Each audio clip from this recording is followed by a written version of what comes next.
So I do this work because it's my passion, my ministry, and this class is all about helping folks that, like me, do what I do. It's so important, right? It's resources and access. Do you understand that that's what they keep away from our community?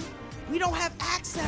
Yo, who ready? We talk about seed money. It's your girl, Dr. Jamila T. Davis, and you're tuning in for another episode of Social Justice in Action, where we bring community to the classroom. Good evening, everyone. Good evening. All right, that's much better. All right. Well, first and foremost, welcome to everyone to the Social Justice in Action Certificate course. My name is Dr. Juan Rios. I am so excited to be with you all today and welcome you here to this wonderful course.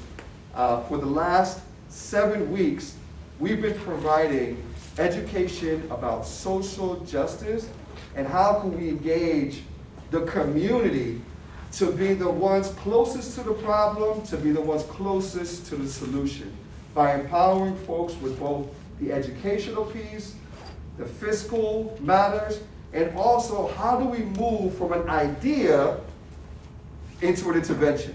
And over the past 7 weeks, we've been engaging with students on how to create actionable change in their communities. And I hope that today, as you go through the rest of this course, we could really see to demonstrate how the people came up with the ideas in order to be able to identify actionable change that can happen tomorrow on their block and in their community through cross-collaboration and sharing of ideas. Man, what does it take for someone in the community, for our block, to approach the city, to approach funding? When you listen to some of these presentations, what is it something that you look out for, that you listen towards, that you pay special attention in order to make it successful? So let's clap it up for Mayor Roger Walker. As you know, Mayor Roger Walker came from the activist community, so he knows both sides of the fences. Let's give it up.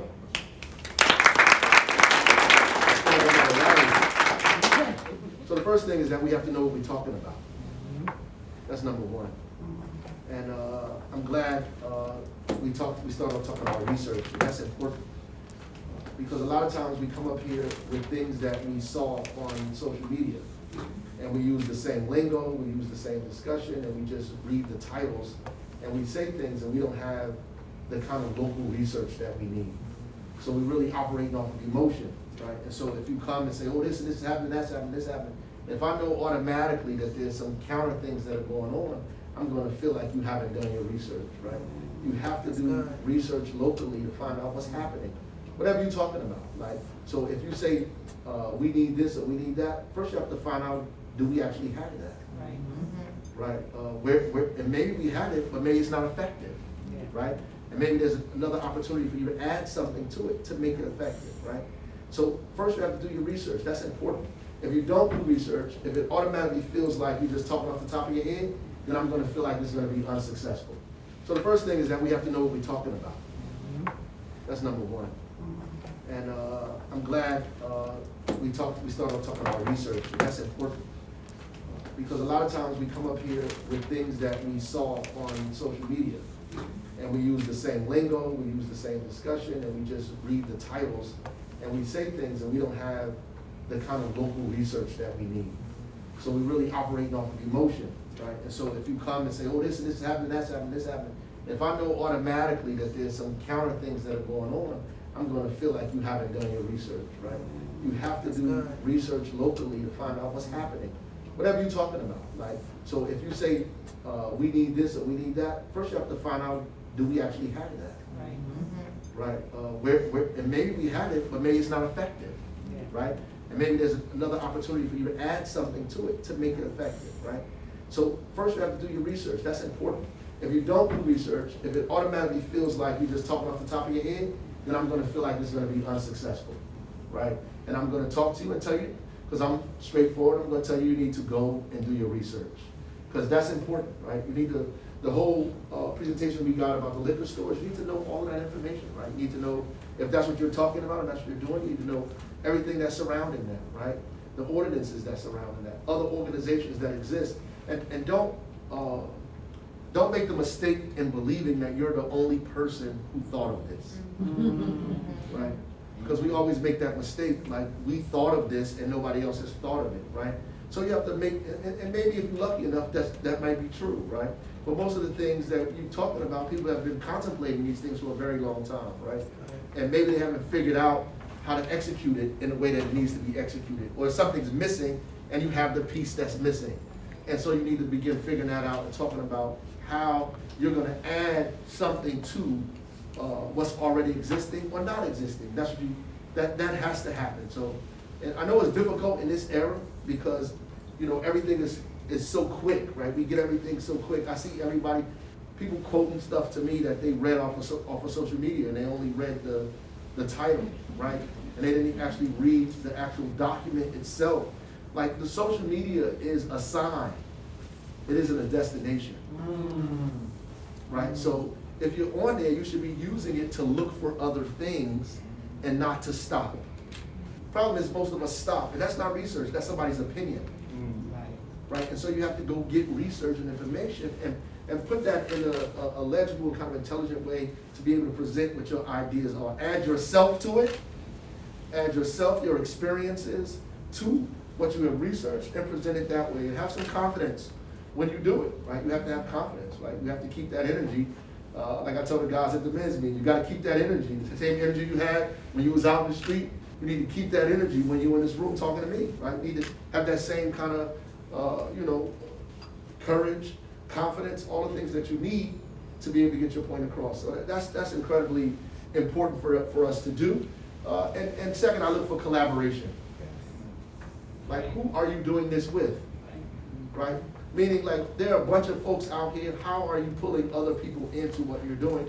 It's easier for us to make things happen when it's connected to other organizations, other people, other stable forces, whether it's a university, private sector, another nonprofit organization, some other institution that exists already that's going to help you shepherd what it is your idea is through. So that's also important, right? How I'm going to collaborate with other people, because sometimes we want to do this all by ourselves. And that doesn't work. And I know as the mayor, there's nothing that we've done that we've been successful at that we've done all by ourselves. Not one thing. So everything that we've done that we have done very well has been done with other people, at least 2 or 3 different partners. At least private, public, county, state, federal, all kind of partners. And then finally you need to figure out, what is this going to cost? You have to know how much it's going to cost. What is it worth to you? What's the value of it? And how much is it going to cost to execute, right? How am I putting together funding to execute this? And are you completely dependent on me, on the city, or you have other ideas about how to create funding to bring funding to this? Because ultimately, city government probably can't fund you forever, right?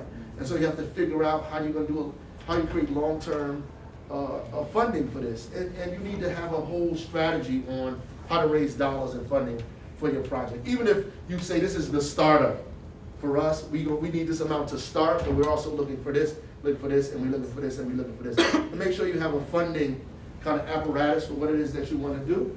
And if you present that, I think that, most people will at least listen to what it is that you have to say or take you seriously, right? And people don't take me seriously. But how are you presenting it?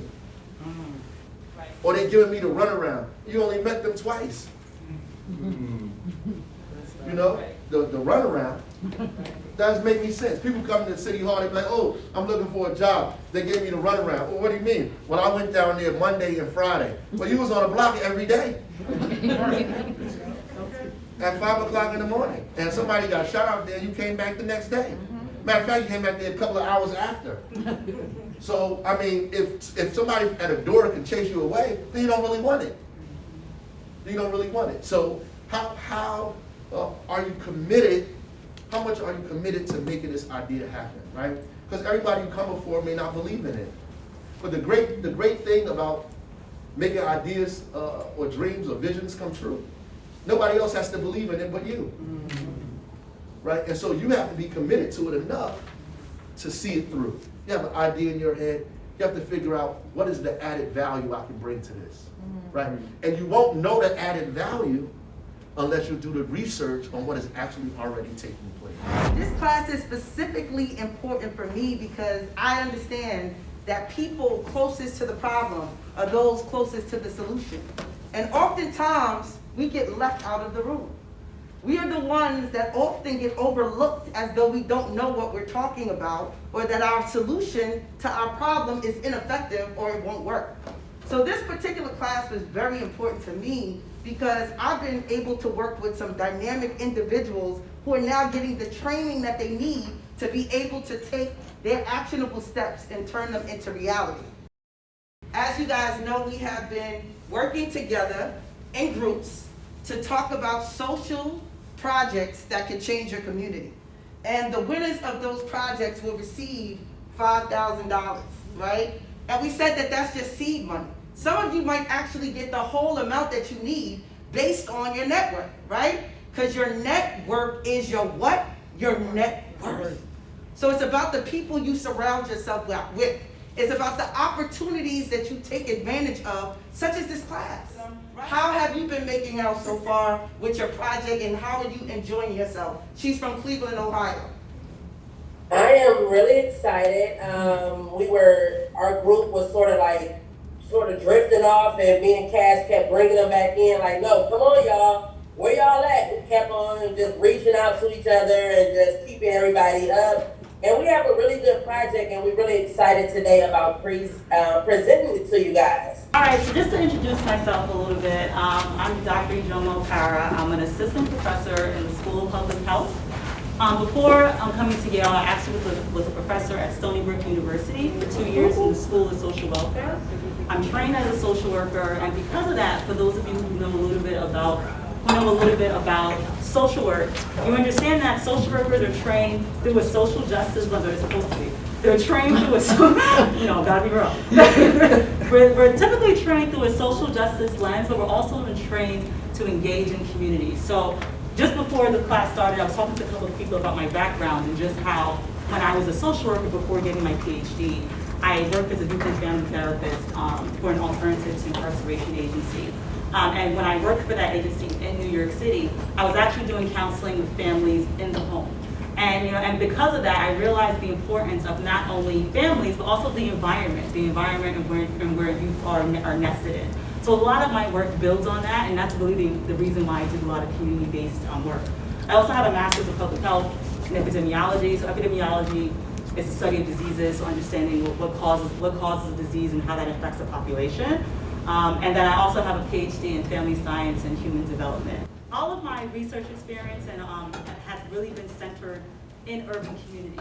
So when I first started out as a public health intern, I actually worked at Johns Hopkins University, and that's when I was exposed to researchers actually working directly in the community. So actually working with community members, having them be a part of advisory boards. And it was so important to see that, because from there we were able to see the distrust and the mistrust that communities have with researchers and big institutions like Hopkins, like Yale, like NYU, and so forth. So I realized from there, I only want to do some research. I don't want to sit behind a computer and just be typing papers all day. I actually want to be in the community, talking to real people and having them have a seat at the table. So there are two main projects housed in my lab. The first is the Dreamer Girls Project, and that's a project that focuses solely on Black teen girls and preventing HIV, STI, and drug use among some Black teen girls. And Dr. Davis is actually, we are going to be collaborating together specifically on this project. A lot of the girls that we're working with are in Patterson and soon to be East Orange as well. And then my second project is the Patterson Prevention Project, which I will talk a little bit about. And that project focuses on looking at neighborhoods and its impact on substance use and mental health within the community. And let me just share this quick clip on the work that I'm doing with the mayor of Patterson, and then after that, we'll dive into the importance of really being involved in local level politics. And I bring this video up because I think that not only researchers, I think that people in general, we kind of forget about how local level politics impacts us directly and how much power local level politicians have, how much power not only the mayor has, but also city council. A lot of the policies that we're looking to have change, we really have to talk directly to them. We're hoping that what Dr. O'Hara is going to do here in Patterson will help us fix Can you hear that? skeletal structure in our society. Mayor Andre Saya announces a potentially groundbreaking study coming to the city of Patterson, a project that aims to take a look at the role neighborhoods play when it comes to substance use and mental health in the city's youth. Do they have access to parks? Do they have access to libraries? Is the community a high crime or have high rates of violence? The 5-year study will be funded by a $1.8 million grant awarded by the National Institutes of Health to Dr. Ijeoma Opara, a community-based researcher and professor in the School of Social Welfare at Stony Brook University. Dr. Opara, who has worked with the city on various programs, says she's on a mission to change the narrative that urban youth are hopeless and doomed. I don't want to leave the city of Patterson with nothing but just data being collected. I actually want to leave the city of Patterson with solutions. And solutions that can be used to improve the city, but then also improve other cities. The study itself will be zeroing in on local youth between the ages of 13 and 21 by way of venue-based sampling. With gun violence being a substantial issue plaguing the city's youth, officials hope that findings tackle this epidemic head-on. And sometimes what happens is you get desensitized and you may think that is normal, and it is not normal. In Patterson, I'm Andrew Ramos, Pix 11 News.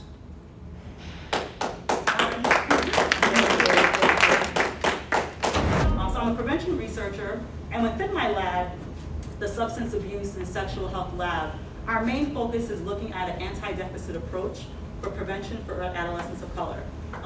Also, when I say anti-deficit, I mean utilizing their strengths, being able to work with the youth in the community and figuring out, okay, what are some strengths in that community? What are some things that are making you be resilient within your community? As opposed to always saying, oh my God, your community is awful, it's under-resourced, you're hopeless, you're never going to succeed until you leave your community. We don't want to promote that within my research areas. I also, within the lab, I stand against anti-Black racism. I think that's important, to hone in on, because research in itself can continue to perpetuate stereotypes and continue to label Black people specifically in this deficit, like hopeless, lens. So I like to focus on highlighting the strengths of Black people within my lab and really take a really strong, committed approach to being able to have research be formed to not only help but empower Black youth specifically. So this is where research informing policy comes in, right? So it's not enough to just talk to people about, about their issues. We need to be able to conduct research to do more generalizable data collection. How that works is we did focus groups. So we did a focus group with a couple of 100 youth in Patterson from all parts of Patterson. And what we found was that there were these similar themes that came up. Those themes were liquor stores were too much. Liquor stores in the neighborhoods were offering it to youth, underage. They weren't IDing people and all this stuff. And that's why alcohol use became so normalized. They also found that there were a lot of people coming into the city drinking alcohol. They felt like people that were suffering with alcohol abuse there weren't any rehabs or any clinics to really help them. So they ended up, and a lot of people ended up having really personal, close experience to the effects of alcoholism within the community. This wasn't really enough to sway anybody, right? We collected all this data, we showed them there was a problem, wasn't really enough, right? So we said, okay, let's use the voices of youth that we've actually used from data collection and show people that youth are actually seeing what's happening and they're affected by it, right? So these are some quotes that we pulled out of our focus groups and individual interviews, right? Where teenagers were talking about how they just can't walk outside without seeing liquor bottles on the ground. How people are passing out on their porches, so they're scared people leave their houses because they live by a liquor store and this is how they're being impacted. Teenagers, a 14-year-old talked about how people sell him alcohol on a day-to-day basis on his way to school, right? So I feel like this is an issue.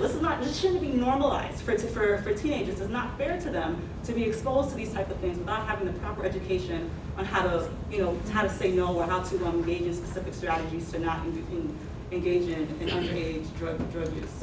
We then wanted to show, because we knew that Patterson people really cared a lot about violence and crime and wanted that to stop.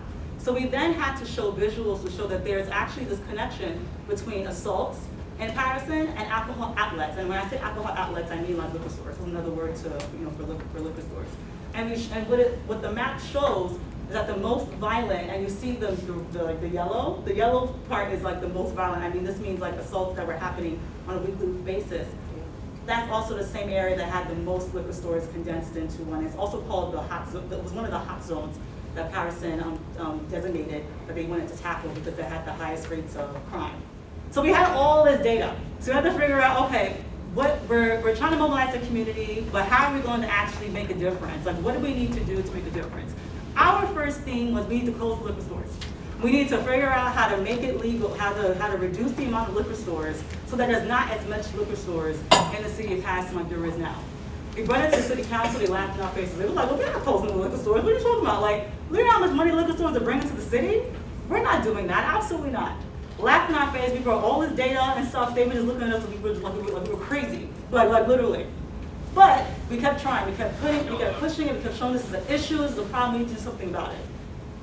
So this is really the importance of having a relationship with local level leaders, right? Because what we ended up doing was on my right, you see Councilman Luis Velez. He was really passionate about youth substance use. It was really important to him, and he had a really good relationship with one of my mentors at Montclair. So we said, listen, we know it's a problem. What realistically, and legally, we can't close down the liquor stores. We just can't do it. They have the liquor store. Unless they've done something really outrageously wrong, we can't help the fact that they're grandfathered in. However, what we could do is work on hours of operation. So we could work on closing liquor stores earlier, so that at least that actually reduces the amount of activity that's happening at night. And because most crime in the city of Patterson at that time was happening at night. It was happening after the hours of 10 p.m. And for those of you who may know, Patterson liquor stores were open most of them were open 24 hours a day, so like 7 a.m., 9 a.m. So people in the surrounding cities were coming into Patterson at like all hours of the night just to get alcohol. So that's when we came up with this. We had to compromise. We said, okay, fine, we could work on that. That's actually going to be a really important ordinance, is to work on that with the city, but then also with youth on how to change the hours of operation. So we decided so a couple of things. We had to use this data to now mobilize the community again, right? We have to get them to be, we realize that it's not just about us as researchers. We have to let city council and let the mayor hear people in the community say that this is not what they want, and here are the real consequences. It's good that we had the data, but we we realized that we were actually providing the data to the wrong people. We need to use youth to help them mobilize themselves using this data and being armed with this data. After that night, they passed the ordinance that said, okay, we're going to now reduce the hours of operation. And they specifically, every city council person said they did this because of the youth. It broke their heart that there were youth coming into city council, staying till like 1 o'clock in the morning to talk about the personal experiences that liquor stores being open past 10 had on them directly. And it was really hard for them to say no. They all said that. It was so hard for them to say no. So that was a success for us. And it took like maybe about a year or so, but it was really worth all the the hard work.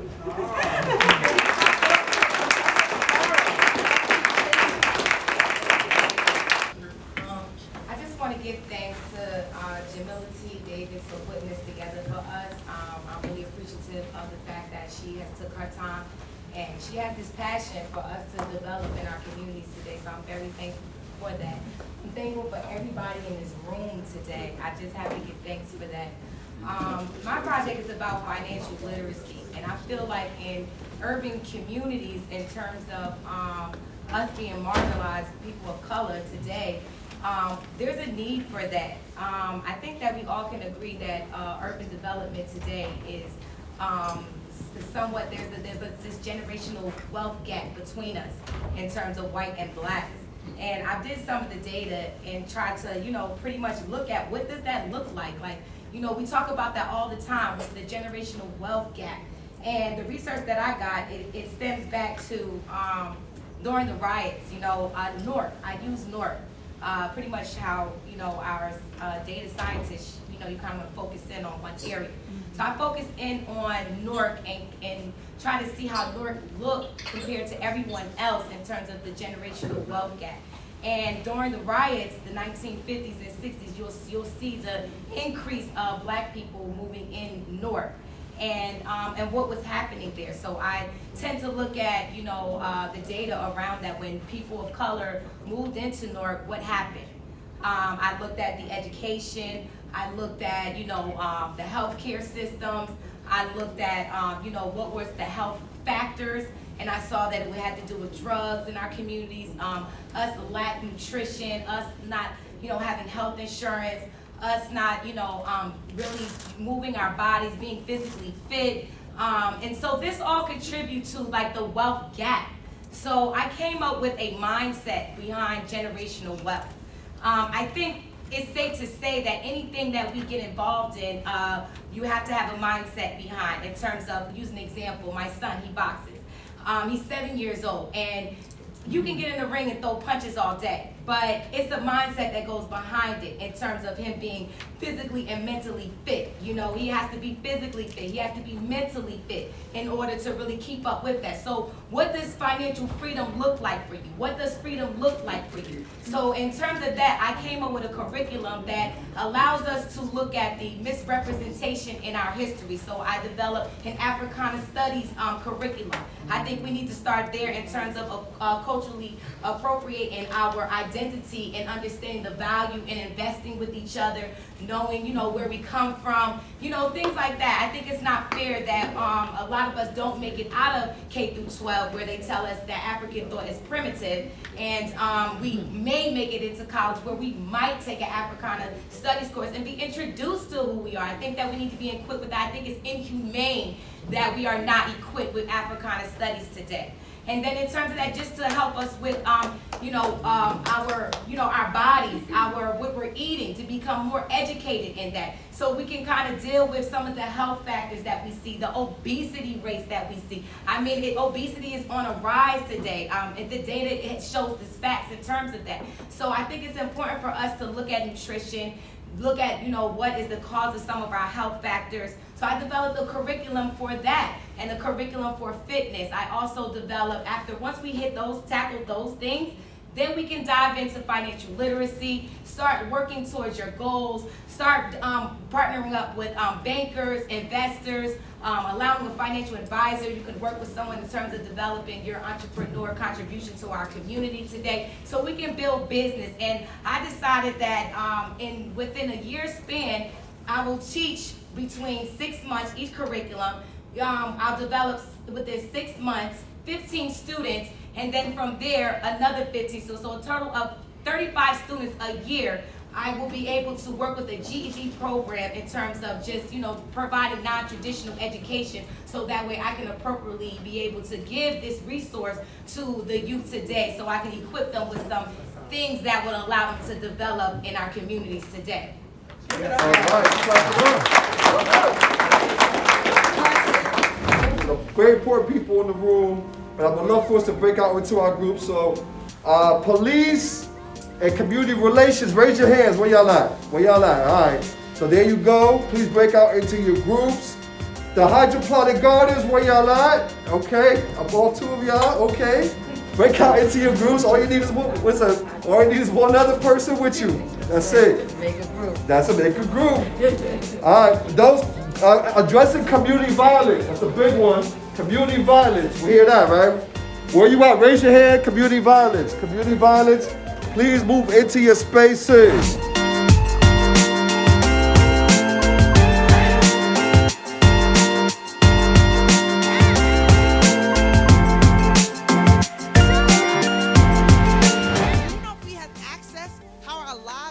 Change and how they begin to shape differently. So it's so important that you have the opportunity to meet incredible people.